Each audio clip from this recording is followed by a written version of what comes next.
이재명 대표가 농담반으로 주변에서 호를 CR로 해라, CR 이재명 선생 뭐 이런 농담을 하기도 했었는데 남욱 변호사가 CR도 안 먹힌다, 귀국 직후 이렇게 언급한 이유가 있었다라고 밝혔습니다. 그 이유가 뭘까요? 귀국 전 김만배 씨와 통화했는데 김만배 씨가 이재명과 한 배 탔다, 유서 쓰고 있다고 얘기했다. 당시 심리적으로 흔들려 그렇게 말한 것이다 라고 법정에서 증언을 했습니다. 정영진 변호사님, 이게 무슨 말입니까? 김만배 씨가 유서 쓰고 있다라고 얘기해서 CR도 안 먹히더라라고 얘기했다. 이게 무슨 뜻입니까? 그냥 남욱이 스스로 밝힌 거예요. 그 CR도 안 먹힌다는 말은 거짓말이었다, 이렇게 이야기를 한 거고, 그다음 왜 거짓말을 갖다가 했느냐? 제가 봤을 때는 그 지금 뭐 유서 쓴다, 김만배가 그렇게 지금 막 초조하고 답답하고 아주 엄중한 상황이다라고 생각을 했다라는 것도 있겠지만, 남욱 변호사는 제가 생각하기에 굉장히 논리적이고 굉장히 계산적인 사람이에요. 그러니까 남욱 변호사가 생각했을 때 지금은 이재명을 지켜야 될 타임이다. 그다음에 이재명 후보가 대통령이 돼야 나한테 좋은 거다. 그렇게 생각을 갖다 했으니까, 그러니까 그 이재명 대표가 뭐 거기에 대해서 무슨 그거 한 거 아니겠습니까라고 질문했을 때 이 대표님한테는 이재명 시장한테는 CR도 안 먹혔다라고 이야기를 한 거고요.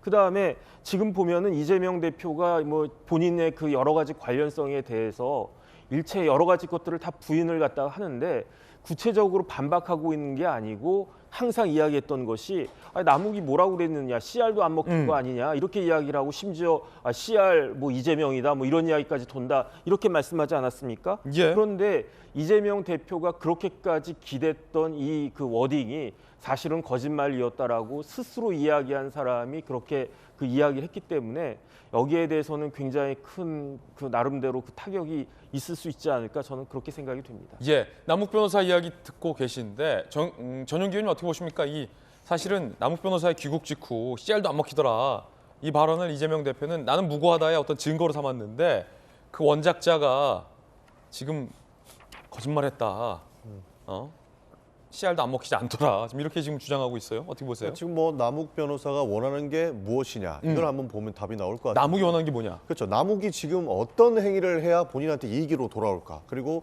실제로 남욱 변호사가 마지막에 얻는 이익은 무엇일까라고 하면 저는 단연 자기의 형량을 줄이는 것이라고 생각합니다. 그러니까 자기의 형량을 줄이기 위해서 어떤 모습을 보여야 되고 법원에서 어떻게 증언을 해야 이것이 바뀔지를 남욱 변호사는 이 모든 탓은 이재명이다라고 귀결시키면 본인의 죄가 줄어들 거라고 판단을 한 것 같습니다.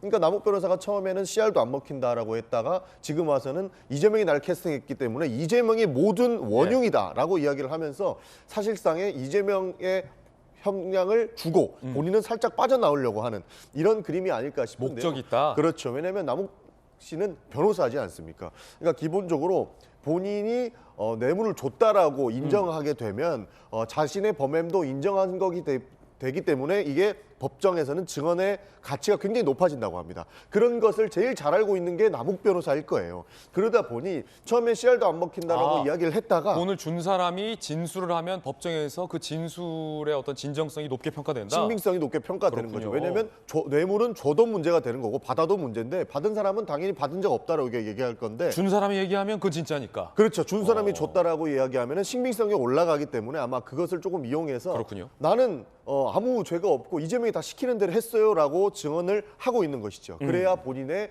범행의 형량이 줄어들 거라고 판단한 것 같습니다. 네. 거기에 목적이 있지 않았을까 이렇게 보고 있습니다. 그렇군요. 이 CR 관련해서 이 뭐 양측의 주장을 싹 걷어내고 객관적인 좀 팩트만 한번 보면, 정혁진 변호사님, 네네. 관건이 그거겠어요. 어쨌든 이 CR이 먹혔냐 안 먹혔냐 이게 중요한 건데 이재명 대표는 안 먹혔다고 주장하고 있고 다른 검찰에서는 볼 때는 CR이 먹힌 게 아니라 무슨 뭐 나무가 밭대기가 먹혔다 뭐 지금 이렇게 보고 있는 건데, 결과만 놓고 보면 네네. CR이 먹힌 거 아닙니까? 일단은 지금 대장동 일당이 원하는 대로 됐잖아요, 다. 그 전용기 의원님 말씀하신 것처럼 남욱 변호사의 목적은 바뀐 게 없어요. 예. 남욱 변호사의 목적은 뭐 저도 마찬가지일 텐데 본인한테 가장 유익한, 가장 이롭고 유리한 방향으로 스탠스를 잡는 거예요. 그런데 그 목적을 달성하기 위한 수단이 거짓말을 쓸 수도 있고 진실을 말할 수도 있고 네. 그런 거란 말이죠. 그렇죠. 그런데 어떤 것이 거짓말이고 어떤 것이 진실이냐? 남욱한테 불리한 것이 진실이고 남욱한테 유리한 것은 거짓말일 수 있다는 거죠. 그런데 그 지난번에 작년에 씨알도 안 먹혔다라고 이야기한 것이 진실이냐 거짓말이냐? 제가 봤을 때는 그게 거짓말일 것 같다는 생각이 훨씬 더 드는 거거든요. 이제 저희가 이제 학원 같은 데 다니지 않습니까? 학원 갈 때. 학원 가면 이제 강사를 갖다 쭉 봐요. 그러면 어떤 강사가 인기가 있습니까? 저자직강. 그러니까 남욱이 그렇게 썼는데 남욱이 이건 사실은 거짓말이야. 내가 다른 사람이 예컨대 제가 제가 변호사 경험이 한 20몇 년 있고 이런저런 사건 많이 해봤는데 그런데 남욱 같은 사람이 이야기하는 건 저건 거짓말입니다라고 이야기하는 거는 그거는 별로 이렇게 인기가 없고 뭐 그럴 수도 있고 그건 네 생각이지라고 이야기할 수 있지만 본인이 이야기한 것이 사실은 이러이러한 배경에서 한 것이고 그 논리가 제가 봤을 때는 충분히 설득력이 있다라고 저는 그렇게 판단이 됩니다. 그렇군요. 정혁진 변호사님 의견입니다. 근데 이제 이것과 별개로 학원가에서 저자 직강이 인기 있는 건 맞아요. 저자가 쓴 책을 갖고 보통 강의를 하는데 그 저자가 나와서 강의하면 인기가 있죠. 근데 그렇다고 꼭 저자가 강의를 잘하진 않더라고요.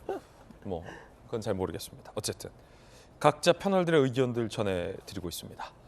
씨알이 먹혔냐 안 먹혔냐, 안 먹혔다면 대장동이 어떻게 돈을 벌었겠냐, 뭐 이런 이야기들 나오고 있는데 진중권 교수가 한마디 던졌어요. 툭. 이 구속된 측근들의 범죄는 이재명 대표 없이는 설명이 안 된다라는 논점입니다. 한번 보시죠. 정진상, 김용 측근들이 다 구속됐거든요. 근데 이 사람들의 범죄 행위다라는 게 이재명이 없으면 설명이 안 되는 범죄 행위예요. 상식적으로는 이분이 빠지면 이게 설명이 안 되잖아요. 저 사람 나는 몰랐는데 쟤들이 했는 거야. 이것도 못 하고 있는 거예요 지금. 자, 그런가 하면 이제 이재명 대표 측, 이재명 대표 지지자들은 검찰 수사에 굉장히 반발하고 있습니다. 그제 중앙지검 앞에 이재명 대표 지키기 집회가 열렸다고 합니다. 함께 보시죠.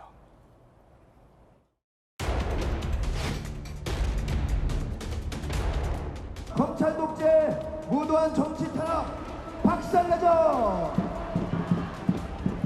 가장 수사 중단하라! 중단하라!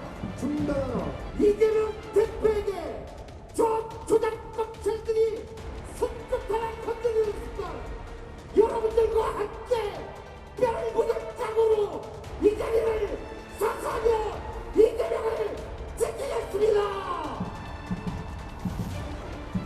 우리가 이재명이고 우리가 이재명을 지키는 것이 바로 검찰개혁 시즌2고 이 무도하고 악랄한 정치검찰을 향해서 규탄 대회를 열고